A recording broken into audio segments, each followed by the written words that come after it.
also want to tell you something interesting. We have the lowest incidence of multidimensional poverty in Nigeria. The lowest incidence. Despite the South, and I use River State as an example, collecting 4 trillion over 8 years in budget, and the whole of Southeast, the 5 Southeast states, getting 3.2 trillion in the same period.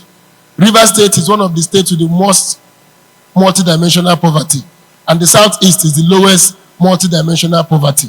So I want to show you that it is not the resource that changes environment. It is leadership and the people that are entrepreneurial in nature. So the Eastern region is, we have low poverty, we have the lowest maternal mortality in Nigeria. So if you're a woman and you live in the Southeast, you're more likely to survive childbirth than any other region. And maternal mortality is the lowest. I was going to talk about infant mortality. So our numbers are good when you compare it to a Nigerian average. And I hope we take this serious. Our diaspora footprint is powerful, but underutilized asset. $19 billion enter this country from diaspora remittances. And I don't have evidence, but I can assure you that the Southeast is contributing up to 70% of that diaspora remittances.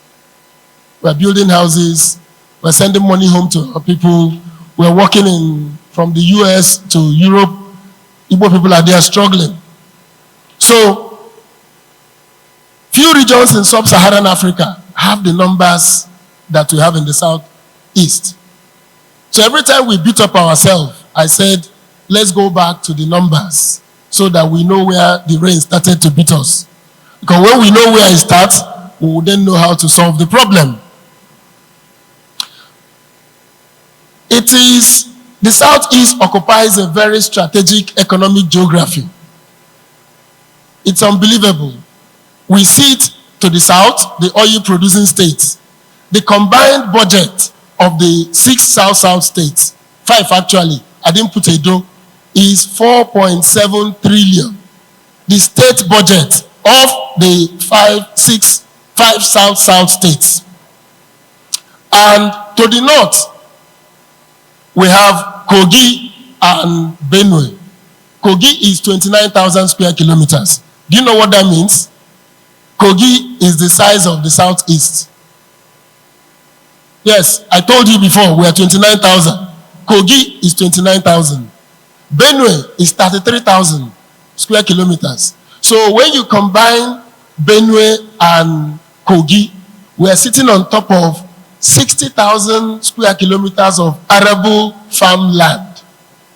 So we are not Southeast alone, boxed in the East. We have powerful, rich, and arable neighbors. We live in the best neighborhood in Nigeria. And I'll tell you why. If you divide the budget per capita of the Southeast, it translates to roughly $112 US per person.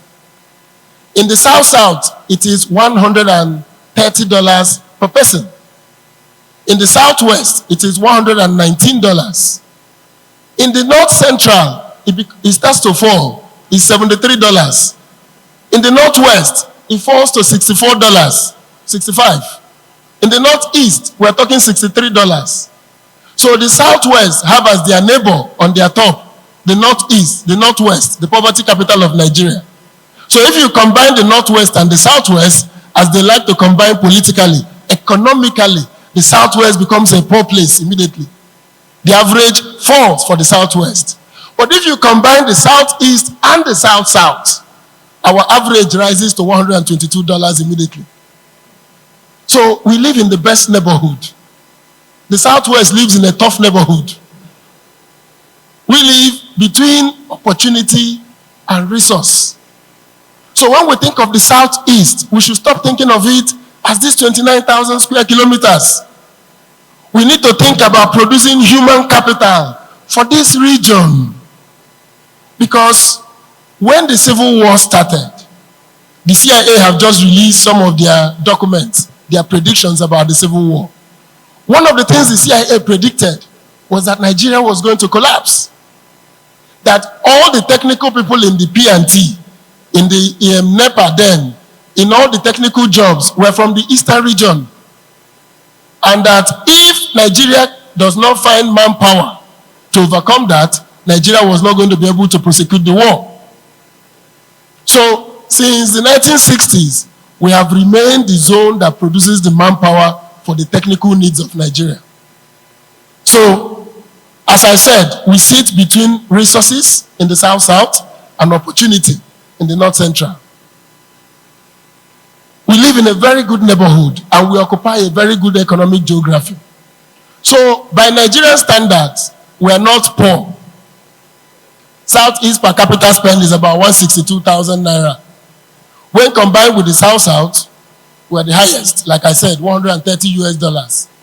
But that is because we use a Nigerian average. When we take it globally and look at what people in the global South are spending, Egypt is spending $800 per person in their annual budget. South Africa is somewhere around $700-800 per person. Indonesia, Egypt and Indonesia is doing 800, Egypt 800, Turkey is at about close to 2,000. So this reflects not excess spending elsewhere, but how much our economy can grow. So when the Southeast Development Commission is talking about economic growth, the first thing to do is to leave the Nigerian benchmark. If you use Nigeria, we're a successful group. Our success is not going to be compared. But when you just shift a little and say, these very active people, who should they be like? And you take us to South Africa, you take us to Egypt, you take us to Turkey, then you see that $122 per person is what we are spending to provide primary school, secondary school, university, and roads, hospitals, and everything that we desire in the Southeast. That is very poor. When you look at what the global South, I don't want us to go to OECD, because if we go to the developed countries, we're talking $22,000 per person. So when we say we want roads like we see in the US, we want schools to see like we see in London, please, those countries are spending averagely $20,000 per person. And we are at $112 per person. So we need to reduce our expectations of that 5-lane road, 7-lane road, railway from Port Harcourt to Enugu, regional railway from Nnewi to Uzuakoli. My brother, we can't afford it. I'm a transport specialist. I don't want to go into that area now. But there is no successful standard gauge rail outside of South Africa that is working. South Africa is still using the narrow gauge. The Mombasa-Nairobi rail has failed. The Chinese have taken it over after funding it, because there is actually, the cost of running it is higher than even for the people in Nairobi. The same thing with the Abuja-Kaduna rail. It has failed. Lagos-Ibadan rail. It has failed. The Chinese are going to take it over sooner than later. So we need to consign ourselves with what is practical in our zone. Now that we have set this, benchmark, I want to tell us that our real problem is not education quantity, but alignment. Certificate versus usable skill. Literacy is necessary, but is not sufficient. Frustration, not productivity. When education is misaligned with industry, then we have this challenge we're having in the Southeast. I'll tell you, Nsukka has about 60,000 students. Esut has about 45,000 students, if I'm right, about the data I saw somewhere. So if you look at the graduates we are producing from the Southeast, it's somewhere north of 300,000. Because Nigeria produces about 1 million graduates, polytechnics and universities combined. But that is not solving our problem, because the skills that people need today to make them work is not available today here. So I don't want us to talk about education as lacking. We have it. What we want to talk about is how do we make that education aligned for development? And that is where the Southeast Development Commission comes in. It's not in producing education. We produce education. One of the stories I like to tell is the story of a Nigerian who told me that he sent his daughter to Uganda to study law. And I said, why did you do that? He said, oh, the schools, there's no strike. The schools are good. I said, in Uganda? He said, yes. And that the child will be graduating on time. And I said, but when he comes back here, he will do back part 1 before going to part 2. He said, well, that's just 6 months. I said, okay, let me give you news. The person teaching them in Uganda is a Nigerian under the Technical Aid Corps. Nigeria is sending lecturers to Uganda to help them train lawyers in Uganda. And you are sending your child from Nigeria to Uganda and paying $2,000 per annum. Meanwhile, in Nsukka, it is $120 to study law. Naira, 120, one is 250,000 naira, so we're talking $150 per annum. But she's paying 2,000 plus upkeep in a place where Nigerian lecturers are Technical Aid Corps people teaching them in Uganda. So our problem is not quantity, it's mismatch. It's not effort. It limits productivity. Generic education will not solve our problem for a specific economy. Our economy is specific. Tennessee needs code writers. Investment bankers here need people who are quantitative skilled. People who are doing engineering, MTN needs, engineers. The oil companies in the South need subsea welding. They need people with real skills. They don't need generic studies anymore. They need you to know how to. And that is what the Southeast can offer the rest of the country. That when you come here, you learn how to. And when we begin to learn how to, we begin to make the Southeast habitable so that our skills will not be to produce and export. Because that's what we're doing now. So education must be aligned to real industrial and economic clusters. Training must follow economic reality. Manufacturing, Innocent needs process manufacturing skills. He doesn't just need you to have a certificate in engineering. He needs you to know how to make his machines work. He needs design and production and quality skills. We need logistics, trade, and inventory systems that work. So digital and public service capabilities is what we need today. So on top of our universities, on top of our education, it's a skill requirement for actual real skills. And that is what is lacking in the Southeast. It's lacking in Nigeria, but that is what I think we should offer the rest of the country. So skills training and apprenticeships are first-class economic infrastructure. Our Vision 2050 should modernize and scale, not replace our apprenticeship system, because we need people with real skills. And do you know the interesting part? When they have real skills and they have access to internet, they can actually work globally. They don't need to be working here. So one of the girls that designed my data systems, she lives in Port Harcourt. I've never met her. She's in Fiverr. She's working for global companies and she's doing work for me. So anytime she wants to charge me, she'll say, Oga, I will charge you Naira price because normally I charge dollar rates. Yes, she has 3 kids in Port Harcourt. We've never met in person, but I can see all the people she's working for.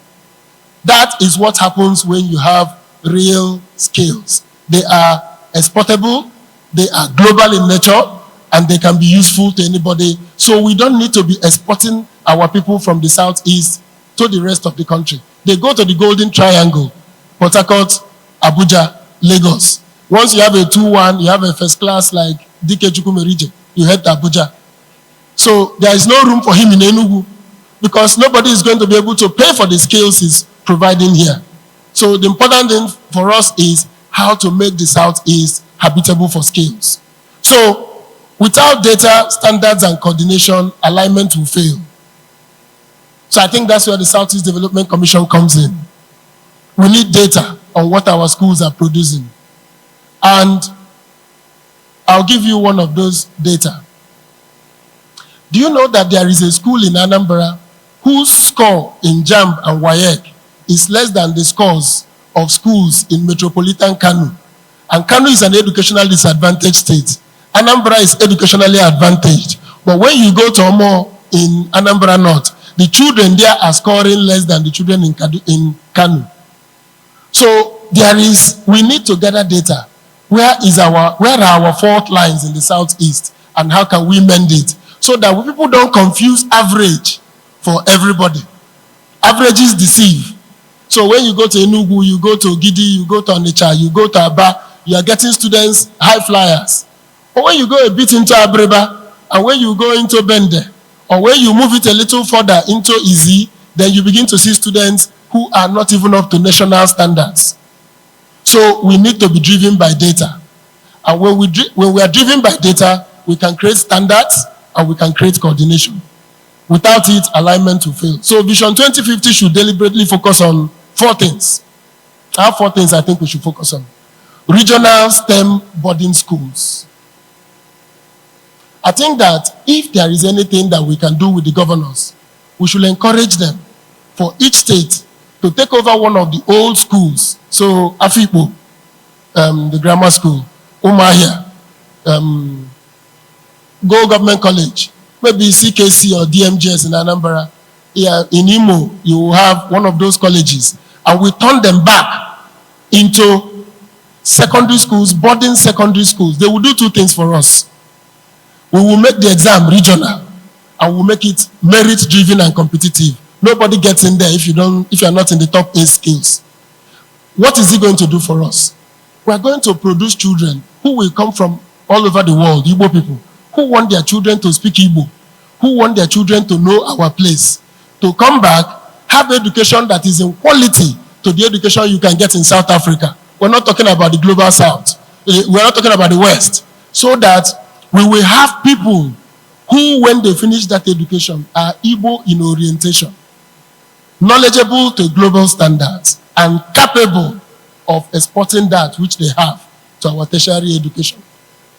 So I think we need to have tertiary, secondary schools. Because once you miss them at secondary school, you've missed them forever. And now we have a challenge that we have children in Enugu now who don't speak Igbo. We have children here who go to schools that, they are okay, but they're not Jesuit Loyola College. So every Igbo man that is rich and smart wants his child in Jesuit Loyola College if he's in Nigeria. If you miss Jesuit, he's taking them to, the school in Ofa, in Kwara, or he's taking them to Lagos, to Abeokuta, where Taya Derinoku's secondary school is. There is no secondary school here that bridges what I call our reality with our education. So we need that, regional secondary schools. The region will provide incentive for the states to do it, and we can have a single regional exam for them.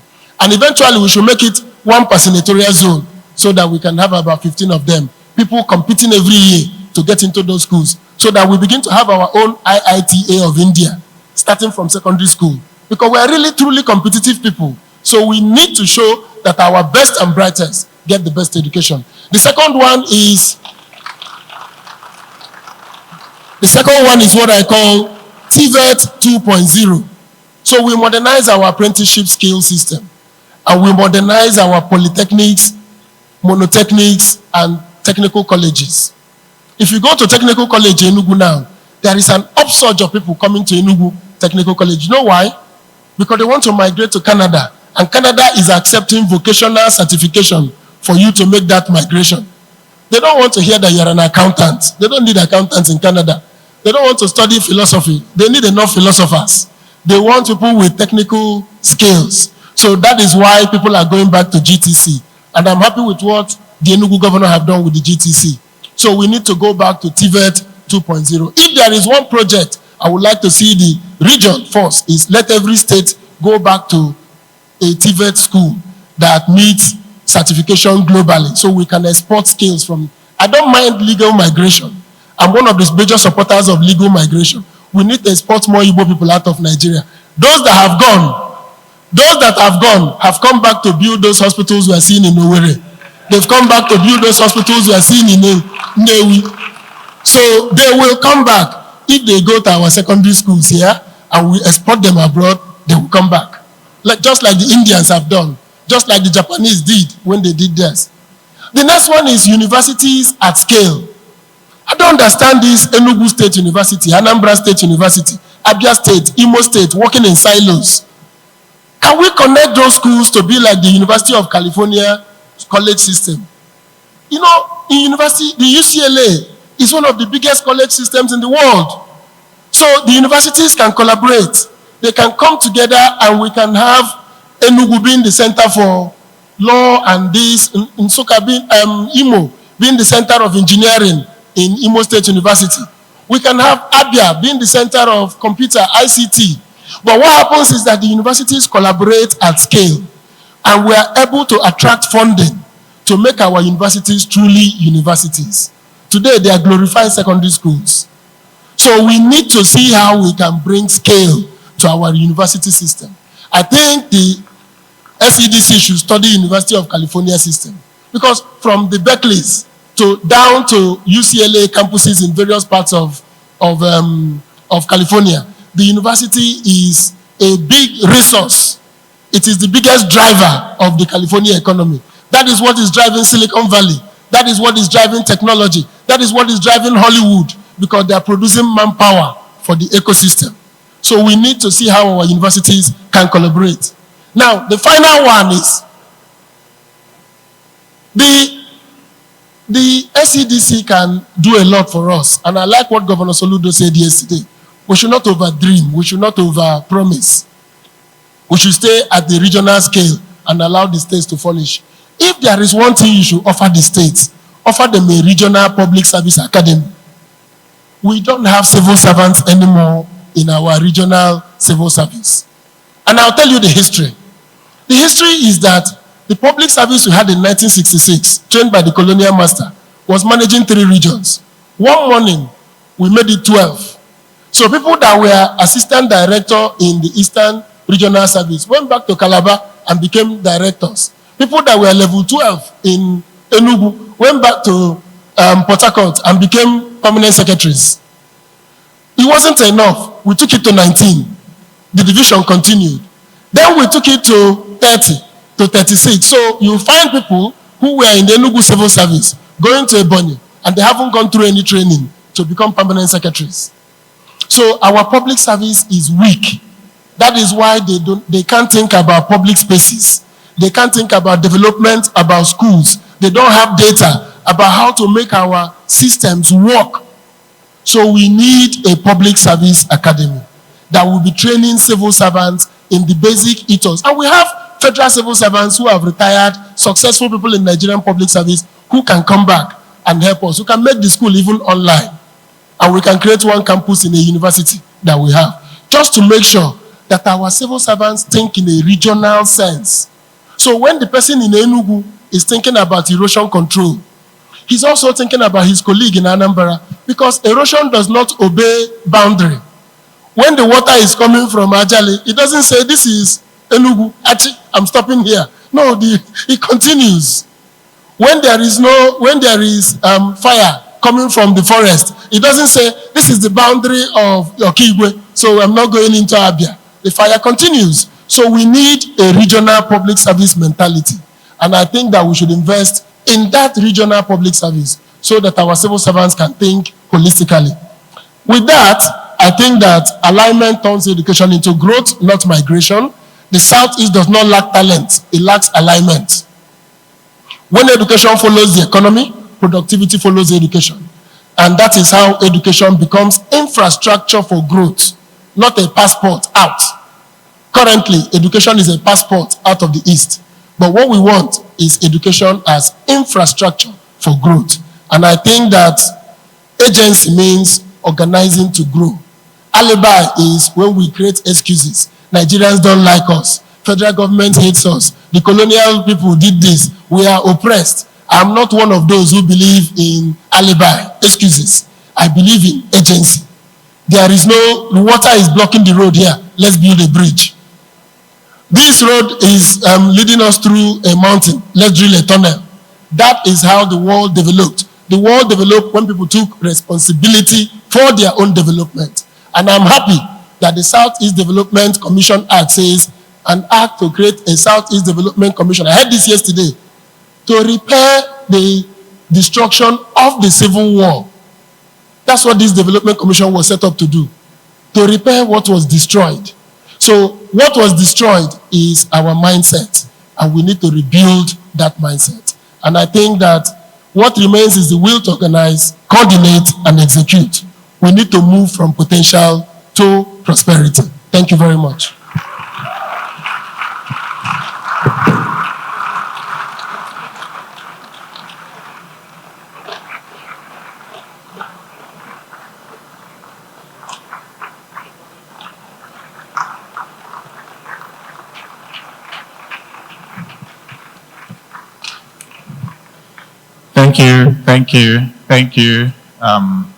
Thank you, Iko Bosi. I thought that was really, really insightful. I'm sure you agree. The points were very succinct. He started out by saying the Southeast is not failing, that it is underperforming. He pointed out our significant challenges, but he also pointed out that there was room for us to grow. And for us to do that, we have to prioritize alignment over quantity. We have to look at the skill set we already have, the unique advantages we already have, and then actually design programming around it. But more importantly too, he spotlighted some other things that we may not have noticed. I don't know if you did. He pointed out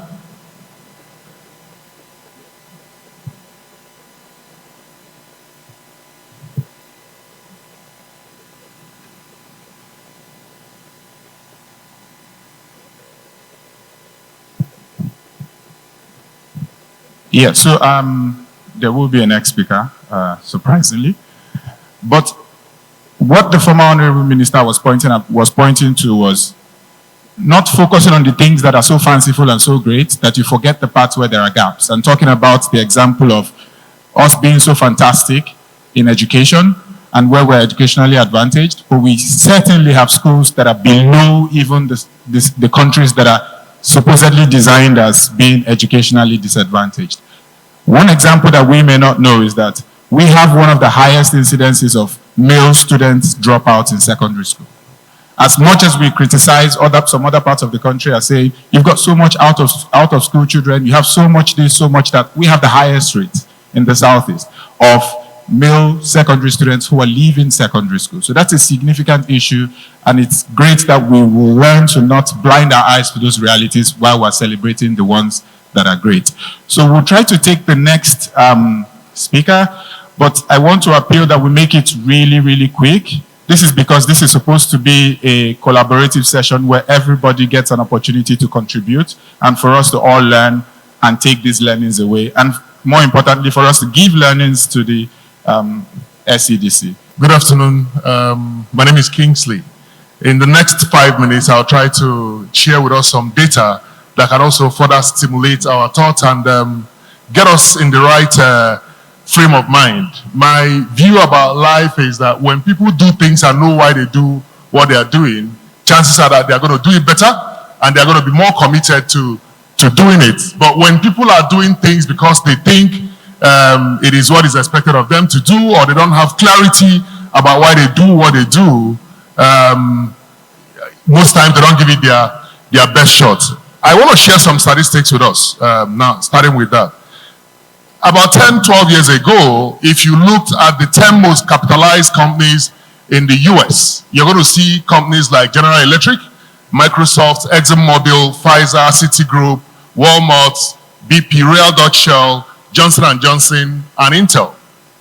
Now, if you look at the table on the left, what you're going to find out is that you have a mix. And there are just about 2 tech companies, Microsoft and Intel. The rest are oil and energy companies, banks, and of course, Walmart. But today, the picture is completely different. The 10 most capitalized companies are Microsoft, Apple, Nvidia, Saudi Aramco, Amazon, Alphabet, Berkshire Hathaway, Meta, Eli Lilly, and Broadcom. Now, at least 7 of them are tech companies. If you take away Saudi Aramco, take away Eli Lilly. By the way, Eli Lilly is a pharmaceutical company, but they are heavily tech dependent. I don't want to go into details of how tech is used today to drive healthcare. Some of the innovations that are coming out of healthcare today are essentially tech driven.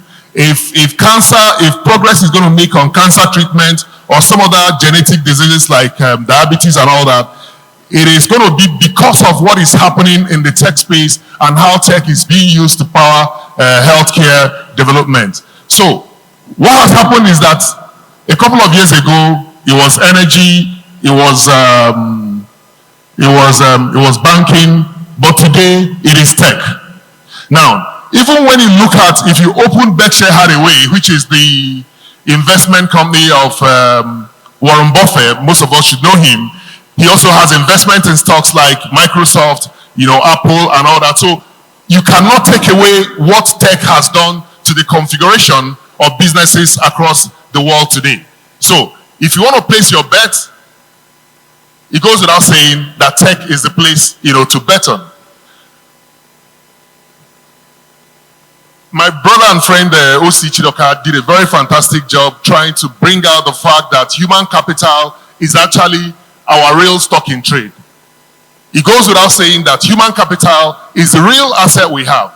But unfortunately, most times, people actually mistake the noise around the energy sector as where we should give attention. So, statistics.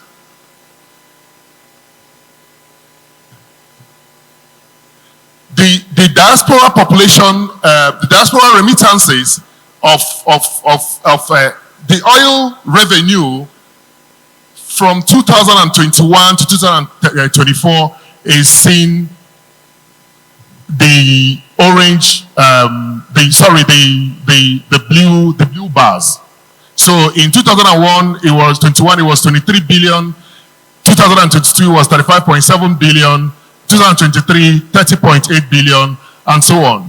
Now, in that same period, the orange bars represent what we got in from diaspora remittances. And OC also talked about what he called legal immigration, where our people who have skills, who have talent, move out with those their talent, make genuine money, and remit it back home. So if with what we have today, we have 21 billion in 01 and 20 billion in 2020. By the way, this is record from the former remittances. This does not include that time you travel and your friend gives you $200 to give to their mother. It does not include that time you travel and a friend gives you $100 to give to a friend. This is representing the records from transactions or transfers that were done formally. So this is happening without much intervention. This is happening without much intention, being very intentional. Imagine what will happen if as a region, we recognize that human capital is our real asset and begin to put in place programs that will imbue our people with specialized skills that they can easily export. We can easily double this number. Now, to also highlight the fact that, this is the way to go. India in 2022, remittances, $107 billion. In 2023, $110 billion. And in 2024, $129 billion. This is more than 3 times what we have made in oil, even in our best years. Now, but it doesn't even end there. If you look at the most capitalized companies in America and even across the world, the people leading those companies are India. From Alphabet, that's the holding company of Alphabet, the holding company of Google, to Microsoft, and most of the most capitalized tech companies today, most of the guys running those companies are from Indian origin. Now, what does that tell you? Apart from the flow of money, they're also building very strong influence. When you run those companies, you are definitely a very influential person. Now, what has India done that has actually led them to the point where it's almost like they are leading in tech? They are producing the best tech people. It is quality of education. Also, you talked about IIT, Indian Institute of Technology. It is the most competitive school across the world. In fact, it is said that it's actually easier to get admitted into Harvard than to get admission into IIT. And what have they done? They just set up specialized technical institutions that are extremely competitive. If you're able to get into any of those schools, the quality of learning you're going to get, the quality of experience you're going to get, by the time you're coming out, you easily get taken by any of the top technology companies. Now, in the past couple of years, Nigeria has also been doing a lot. We have a couple of unicorns coming out of Nigeria, from Andela to OPay to InterSwitch. And these are companies that were set up by young Nigerians. Of course, the moment they started making sense, those guys moved over to America, where they get funded by VCs, get listed, and today they have value in the excess of $1 billion. So what is this supposed to tell us? That as a people, we actually have a chance to change the narrative. As a people, we have opportunities that are not government dependent, so to say. Opportunities that does not lend itself to some of the things we complain about that are essentially the things that hold us back. What's he talked about it? He talked about our complaints about what was done to us during the Civil War, how we've been politically excluded. I mean, all those narratives might be good, encouraging, it might appeal to our emotions, but reality is that no one is listening. No one is going to come and say, oh, because you've cried long enough, I'm going to change your position. Nobody. If we really want things to change, we have to be intentional. We have to bring about the quality of education that will produce the best people around here, best people that we can retain, best people that we can export, best people that we can use to change the narrative around here. So, and the good thing is, the moment you come up with a product or a solution that solves a problem, nobody really cares where it's coming from. Nobody really cares who you are. Nobody really cares what color you are or what language you speak. What people are looking out for are ideas, services, solutions that will make life very easy. So why is tech the future? Global trends, high returns, job creation, cross-sector impact, funding, innovation hubs. I mean, I don't want to go into details, but reality is that if we really want to make progress as a people in 21st century, if we really want to change the narrative, we need to embrace tech. We need to, reconfigure the way we think about ourselves. We need to reconfigure the way we think about what is our real value, what is the real asset we have as a people, and move from tangible assets, natural resources, oil and gas, gold, etc., to intangibles like human capital. Now, ideas is also one thing that has shown that it indeed rules. The biggest car hailing service in the world does not own one car, but they control the entire car hailing service, globally, and it's called Uber. Alibaba does not produce or sell anything, but by aggregating people who produce and sell stuff, Alibaba is the biggest shop where you can buy anything you want, particularly from China. Airbnb does not own any hotel, it doesn't own any physical infrastructure, but Airbnb has the highest collection of bed spaces, more than any hotel that you know. Netflix has really no movie or content to its name in that sense, but by aggregating content, it has the biggest platform where content can be viewed. And guess what? These are simple ideas brought up by regular people. Some of those companies are, peopled by some of our brothers, from the southeast of Nigeria. So quite a number of things that has been happening, and this is actually where I would want the management or leadership of Southeast Development Commission to begin to give some attention. What can we do? I mean, it's very nice to talk about all those things that are happening, but if we're unable to narrow it down to specific action points, they will just be talk. A couple of years back, we set up a tech hub here in Enugu called Genesis Tech Hub. The only incentive to set up Genesis Tech Hub in Enugu is because some of us who are behind it are from this part of the country.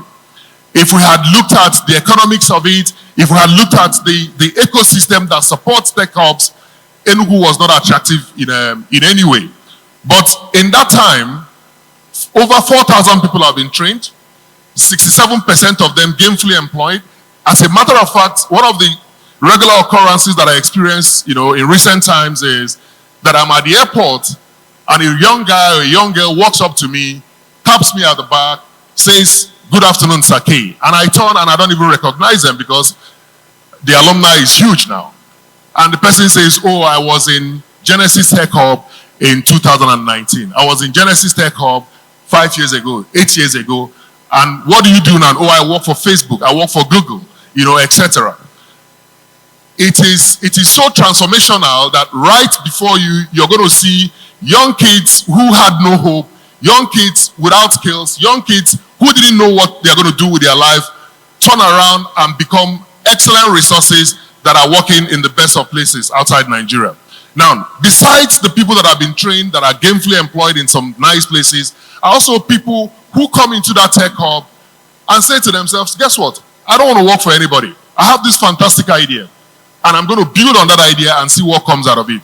And what I have found out is that people come up with ideas that reflect the experience, their background, the experience they are coming up with. I remember one of the startups that came out of Genesis Tech Hub called Uwe.com. The young guy and lady who are the promoters of that startup grew up in Aba. Their parents were tailors. So they grew up all their lives around tailors. And they came up with an idea where you can, on the internet, you go to the internet, identify a fabric you want, identify a style of kaftan or any material, any clothes you want to make, feed in all your measurements, which you can get from any tailor around you, submit it, make payments, and that cloth will be made for you, put together, and shipped to you. Another group of guys came and put together an idea called Patchshop.com. Patchshop is an online automobile parts and accessories distribution platform. And what they're thinking? If you want to buy any car part today in Enugu, you have to go to Co-Camp. Co-Camp is not the place you want to go on a Monday. If you want to buy the same car part in Lagos, you have to go to Ladipo. You don't want to be caught dead in Ladipo. It is a mess. Now, these guys came up with this idea where you go online, select the brand of your car, select the model, select all the peculiar things about the car you want, and then identify or pick up the parts you want, and the system pulls up those parts from different suppliers.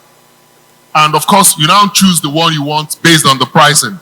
Patchshop.com is available today. People are using it to buy automobile parts and accessories, and the idea came out of Enugu right here.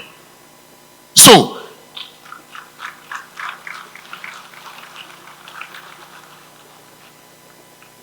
what I'm saying is that if there is any form of any action that the Southeast Economic Development Commission can put in place to give more impetus to ideas like this, support existing tech hubs, encourage development of new ones, what we'll be doing achieving by so doing is creating opportunities for our young people to have an environment where they can express themselves. Sadly, there is a very strong disconnect between the content we get out of our classrooms and what the industry actually wants.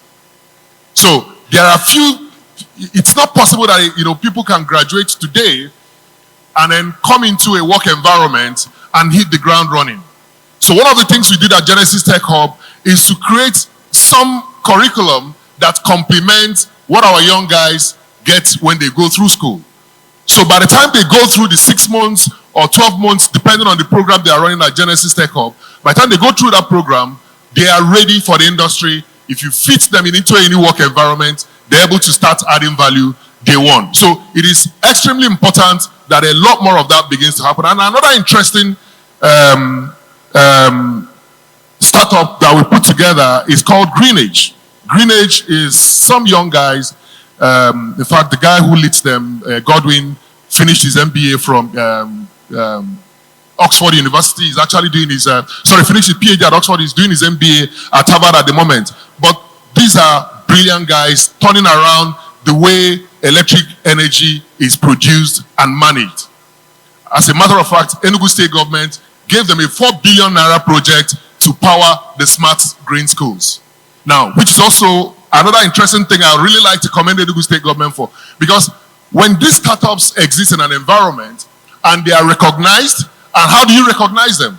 You find out what they do and you create opportunities for them, which is also another role Southeast Economic Development Commission can play, by identifying some of these startups, that are existing in the Southeast and pairing them up with state governments and businesses that exist in Southeast, and as a way of, creating opportunities for them to encourage, because businesses or ideas will always go where it's appreciated. If people have ideas and they are supported, they are funded, they are patronized, chances are that a lot more ideas are going to come up in such environments because they know that they are going to be supported and, and encouraged. Today, Green Edge is valued over, I think, about $8 million.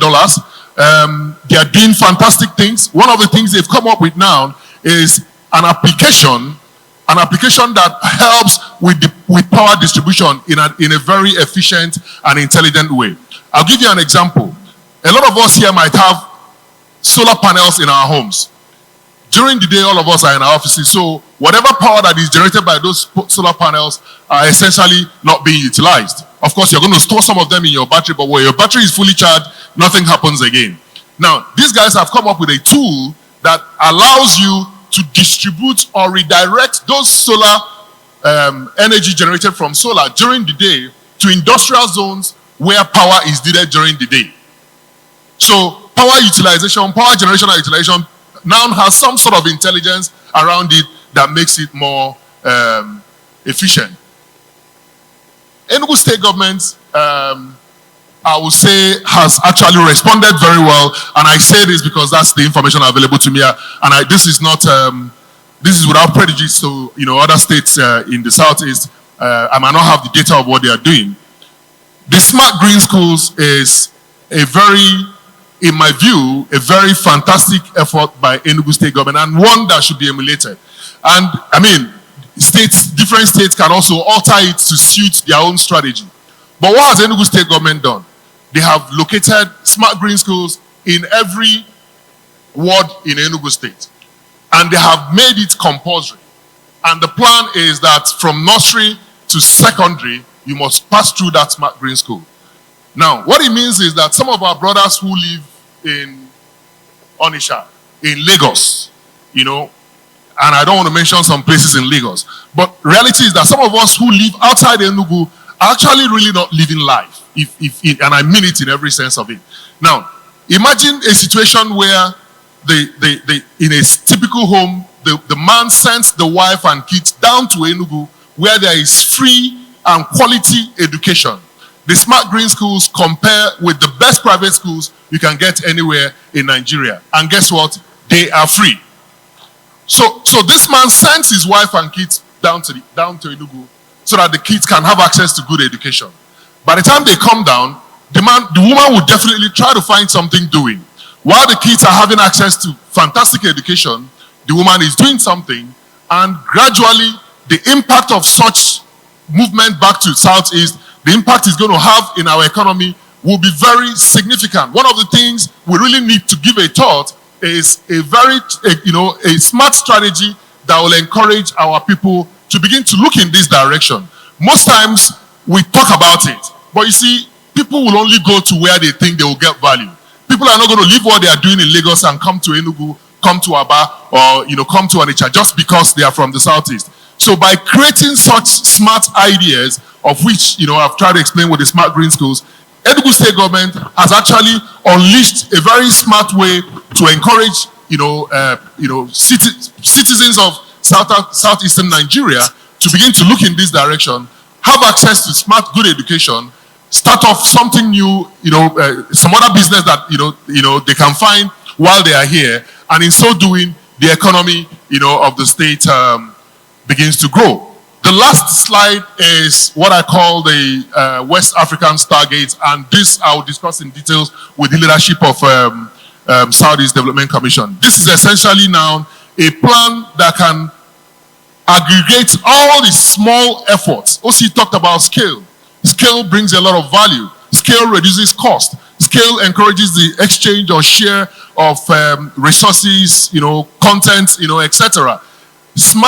The West African Stargate is a program that is looking at the entire southeastern region as an entity where planning, implementation, sustenance of tech hubs and other initiatives that will help with the development of human capital in the Southeast will be put together and from a regional standpoint. Thank you very much.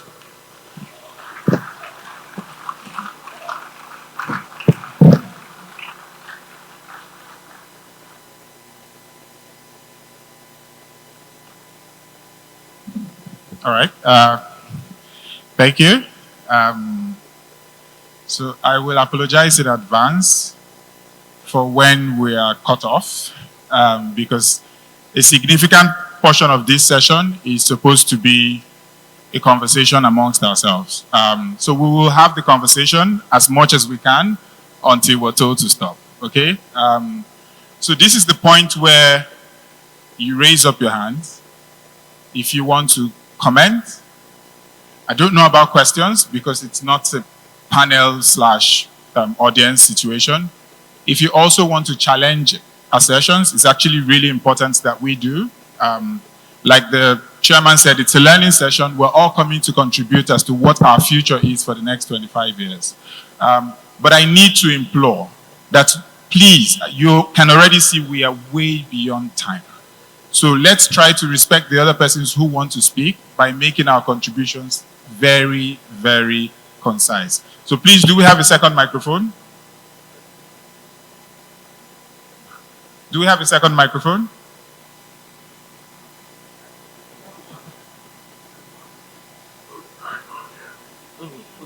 Yeah, it's Osita. We need Osita in the room? Yeah. Okay. Organizers, they need Osita in the room. That's the first thing. Secondly, a bit of a reminder, this is actually more for us and the SEDC than the persons who have spoken. So if you want to challenge the sessions, you can challenge them. Every activity here is recorded, every statement is recorded, and the team will review. So do we have the mics now so that we can begin to take the contributions? Okay, yeah. So first person, please. Okay. My question is for Ikobosi. He gave out so many brilliant ideas, solutions. Yeah. But the question is, how do we get our political leaders to buy into this very brilliant idea? Because we see a situation whereby this idea may be started, because obviously SEEDC is not moving the way we expect it to move because of funding. Is it possible that the governors of the Southeast can bring out a certain percentage every year to SEDC so that SEDC can be able to stand on its own as an institution? Because when you talk about regional schools and all that, can we convince, hello? Can we convince? Please, let's show some respect and listen to those who are speaking, please. Is it possible to convince the governors to contribute to this without making it look like it's a political thing? Thank you. Thank you very much. Clearly, Ikobosi is not here, but what I'm doing now is I'm taking notes because that I can share both with Osita Chidoka and the SCDC team. Remember too that the SCDC team is primary here for where it's supposed to go. Okay, after this gentleman, we'll take here, then move to the other row for a bit. We'll try to make it go around as much as is possible until they cut us off. Thank you, Mr. Moderator. My name is Professor Otu Akanu Otu. I am the Dean, Faculty of Management Sciences at Lex Ekwueme Federal University, Ebonyi State. Moderator, I would like that you don't make this a brief thing, because we are really in the real thing. And I'm sorry, sir, but it's not up to me. I would talk all day, if possible, but... Okay. So, Chief Oster Benjamin Chidoka has done justice to the topic, aligning the education system and skill training to the Southeast. I want to make contribution and not question, because we really need to say the truth. And the truth we say will lead us into development. And if we shy away from the truth, it may be difficult for us to eke out development. And I want to say that Chidoka said that education is not lacking. And I believe that it is not lacking because during our generation, when we schooled and when he schooled, and the skills we are exhibiting now gave him that statistics that education is not lacking. But I want to shock us. I will shock some people, but some people here, it may not be a shock, that in 2050, if nothing is done in 2050, before 2050, if nothing is done in 2050, this statement that education is not lacking will not be correct. Education will actually lack. I am in the classroom, and we know what happens in the classroom. As we speak, our children in the classroom have negative attitudes to education now. You may want to know that most of our students don't come to class in our universities currently. And parents may be thinking that their children are dull, but it is not true. The simple truth is that they don't come to class. And if nothing is done, we may find it difficult. Then what are the causes? The causes we have discovered is that most times we will begin to say that our children need moral reorientation. But the truth is that our leaders, elders, state actors also need moral reorientation, because the attitude of our students are reasons of what they see around. For example, as a teacher, if I come to class and teach year 1 students the sacred nature of the maize, the sanctity of the maize at the local government legislation and at the Federal House of Assembly, State House of Assembly and the National Assembly, the sanctity of the maize, after teaching them, then you will see somebody who will carry the same maize I told them that it is sacred in a commando fashion in the National Assembly.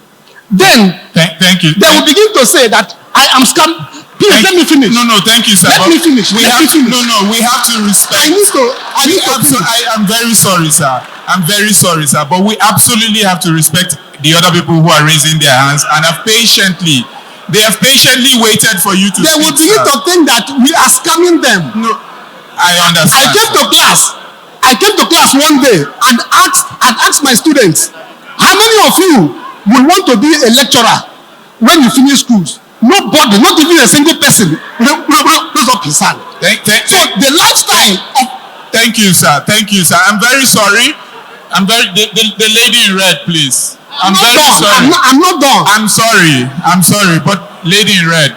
But please, I need to remind us that when people are sitting down to listen to us, they're showing some respect to us. So let's do that back. Then also to reframe your contributions in terms of what SCDC or rather what the Southeast as a region can do and needs to do. Right? So please, let's try to localize the contributions. Yes, ma'am. Good afternoon, ladies and gentlemen. Good afternoon. My name is Barrister Zira Ene, and I just want to, apart from law, I am a finance expert and an advisor. And I want to draw my contribution in this aspect. I recently instituted a school for finance for children. And before I did this, I went around to get knowledge from parents if this school is actually needed. And it was quite enlightening to find out that most parents are struggling with money management and it's being transferred to their children. And we are looking at this Southeast Vision 2050. That is in the next 24 years. That means the children that are going to be living up this vision are already born. Now, if we are able to do all these things we want to do in the Southeast, and we don't have children that will be able to carry on and also maintain the infrastructures that are being built, then there's tendency to be failure. So I'm proposing that financial education, development and investment studies should be inculcated in these smart schools and also other regions of education. Thank you. Thank you very much. Let's take the mic to this. Let's take it to this side of. We'll come back as much as we can, but let's take it to this side of the air. Please, let's use what she did now as a template. Let's use what she did now as a template. Do not turn to another speaker. Just contribute your own quota. Thank Hello, you. good afternoon. Good afternoon, sir. My name is Ezechiku Ernest Obidiaso. Thank you. I want to thank everybody that came here today, and this is a wonderful opportunity for all of us to express how have been feeling, what we have been seeing happening. Now, Honorable O.C. Chidioka, thank you so much for a very wonderful speech. Thank you. God bless you. Let me get into it. I don't want to bore you with any of those theatricals. One, I'm talking about education via technical colleges. A lot of the rich, well-to-do have their kids in colleges and universities, but the bone of contention is the small, medium-scale salary earner, their children. So I was in the opinion, I told some state governors in the Southeast before that technical colleges are the best in the world, and technical colleges will give the Southeast people the opportunity to have the skills to enter into the next century. Technical colleges are the best in the world. Okay. What is your recommendation? My recommendation is that every senatorial district in the Southeast should build a technical college. In the Nigerian construction industry, which is worth over $24 billion, most of those skills, carpentry, plumbing, welding, 60% of that $24 billion goes to the West Coast, which is Togo, Cotonou, Benin Republic, because they have the best skilled laborers in the whole of West Africa. Meanwhile, our people, our youths, don't have those skills to go to the next century. So my recommendation is that technical colleges, just like GTC, will be built in every senatorial district. Then also, my last point, also, if we don't know how to do that by SEBC, you can have a sister city partnership with technical colleges in China and in Germany. It's free of charge. You don't have to pay one kobo. Thank you so much. Thank you very much. So basically, wait, please. I'm sorry. Lastly. Lastly, please, one more point. No, please. We have to respect every other person that's here. Please send the mic forward. The gentleman in glasses, he'll come to you. Yes, the gentleman in glasses there. Then he'll come to you. Thank you. Please. Sorry, sir, just a second. Please let me direct the microphone, right? Thank you. Yes, sir. Thank you very much. It was wonderful listening to Ike Obosi. Ike Obosi any day, is a philosopher king. I want to appreciate you, Ike Obosi, for that delivery. When he spoke about education that must align with real and industrial and economic clusters, for me, that sounded futuristic. And SEDC is a futuristic company, even though it's a company, of now, but futuristic in several ramifications. I was wondering whether there is any way that SEDC can interface with the Federal Ministry of Education that develops curriculum for schools. Because on their own, they cannot begin to develop a curriculum and teach only technical education that will lead to this alignment that we're talking about. And then secondly, what do we do to another group? Where Igbo people are in even though computer maybe some of us, I am working Benanka. Quite a good number of our youth have graduated in the general education system. How do you accommodate them in this alignment? Thank you. Thank you very much, sir. Please, the mic will go to this, in the middle here, the guy in sweater and glasses. Yes. Thank you. Good day, ladies and gentlemen. Good day, sir. My name is Nelson Ozemena, a student of the United Nations Institution, Training and Research, Visual. Yes. So I want to talk on education aspect, especially theory and practical. Theory and practical are essential components of education in fields like science, technology, and engineering. Yeah. Theory provides foundational knowledge and understanding of concepts, while practical applies theoretical knowledge to real-world problems.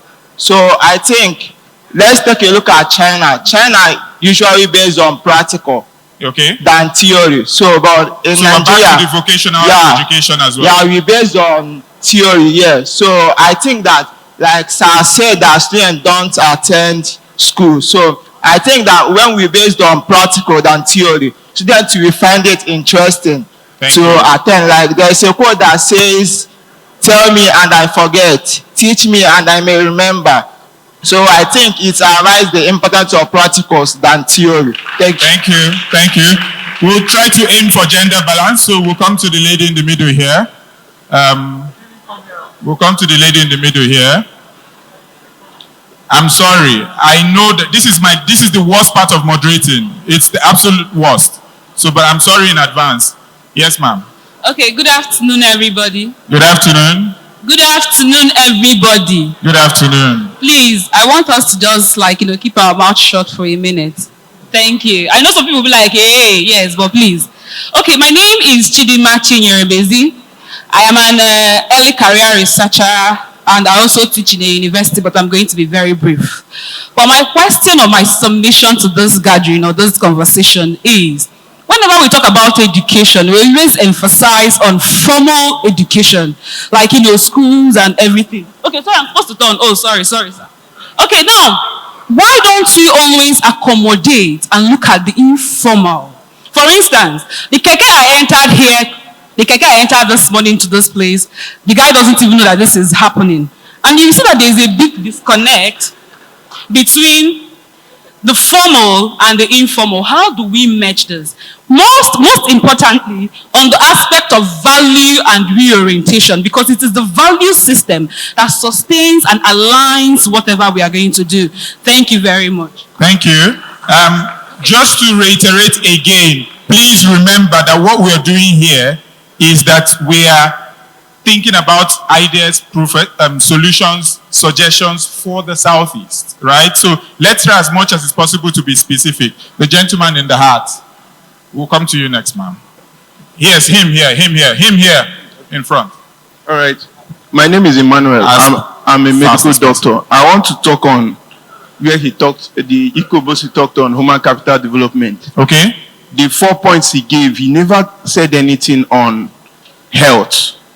Because you don't want to have professionals who are battling with chronic conditions. Of course, you know. Yeah. Steve Jobs died of pancreatic cancer. So I want, within the powers of the Development Commission, they need to fund our tertiary health institutions. If you walk around the East, you find out that most of our tertiary health institutions don't have MRI.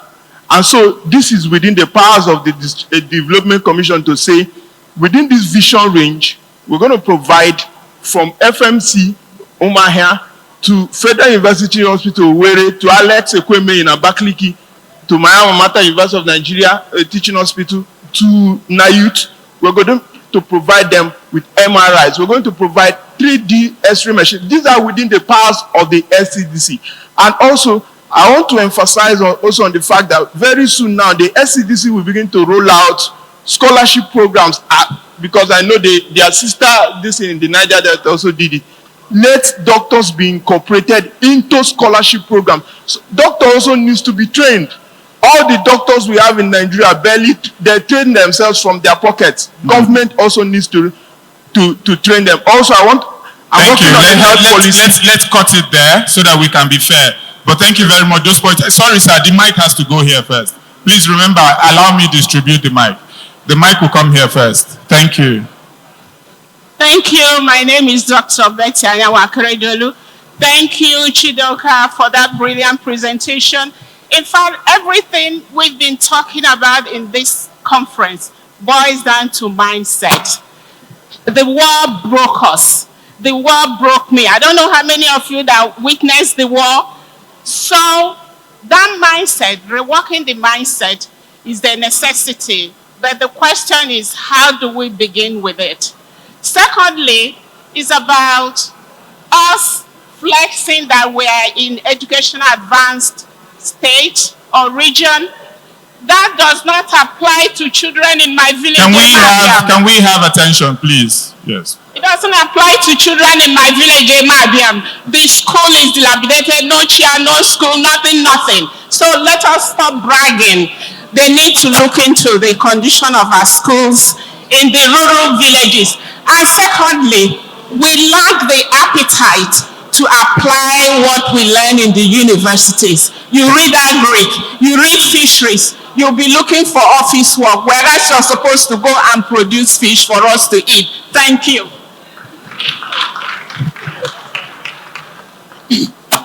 Hello, my name is Mrs. Elizabeth Ago, former director, Central Bank of Nigeria.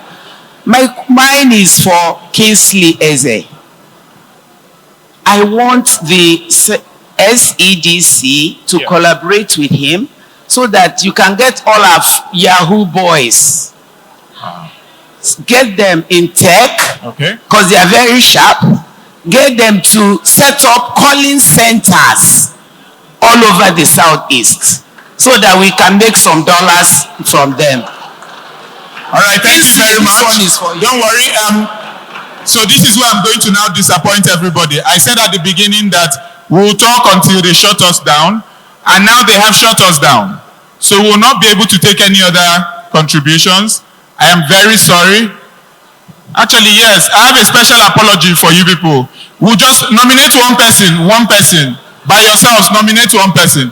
They're not going to beat me. Just nominate one person. Please say what you want to say for 1 minute. Please. One person. Yes, blame them. They delayed me in the first place. Can't. We've been going round and round. Good afternoon, everyone. My name is Honorable Justina Kamalo. I'm the Nigerian Diaspora Think Tank Director General USA. There's a point I want to make. I really appreciated what the first speaker said. I need for us the Southeast Development Commission. There's something the Bible says. It says, catch them young. It's not just enough to start off with secondary school. If we can enroll our children right from primary school, because that's what the Chinese do. They enroll their primary kindergarten into arts and crafts. Before they get into secondary school, they already develop that mindset. And we cannot say that they don't have enough, enough intelligence to handle. So I would advise us to find a way of incorporating those types of programs into our primary schools so that they can start getting acquainted into, into developing a skill set for themselves. Thank you. Okay, thank you very much. So this is where we'll draw the curtain on the conversation. If there is anything you're going to take away from today, and education is a really huge issue, which is why everybody wants to talk. But if there's anything we're going to take away as a region, let's take a word that I agreed with Mr. Osita Chidoka, that will be our word for the day, which is alignment. How do we align the things that we need to the unique advantages we have? The Iba boys don't go to school. Okay, how do we take school to them? How can we be flexible and malleable to make sure that we are plugging our gaps whilst expanding the places we have advantages in? I'm very grateful to everybody who has contributed, whether in time or not. Thank you very much for making this session very lively.